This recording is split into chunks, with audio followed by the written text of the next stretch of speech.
لو انت يا قائد وصلت لمفترق طرق وعاوز تعرف انه طريق هو الصح، هتتصرف ازاي؟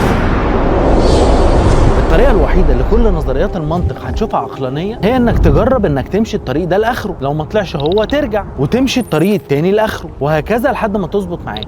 ده بقى هيبان لك منطقي وعقلاني الا في حالة واحدة بس، انك معاك الخريطة او الدليل او حد تثق فيه يرشدك للطريق الصح. لو سمحت انا تايه وعايز اروح مركز القياده، تعرف اروح ازاي؟ اركب يا قائد هوديك. الحمد لله على السلامة يا قائد. لو لقيت حد تثق فيه يرشدك للطريق الصح، اكيد ساعتها هتبقى التجربة فكرة ساذجة وغير منطقية. لو انت حابب انك تتعلم السواقة على سبيل المثال، انك تختار طريقة التعلم التجريبي هو تضييع وقت. كمان في مجازفة بفلوسك سواء للعربية اللي هتركبها او عربيات الناس. انت عارف فانوس الافيو ده وصل كام دلوقتي؟ طب وليه كل ده؟ طب ما انت عندك الاوائل، منهج علمي دقيق ومدربين على اعلى مستوى من الكفاءه. عربياتنا كلها مجهزه بفرامل من ناحيتين وتحمل كامل للمسؤوليه في حاله حدوث اي حاجه لا قدر الله. ولسه عايز تجرب؟ كلمنا دلوقتي واحجز كورس تعليم السواقه. سلام يا قائد.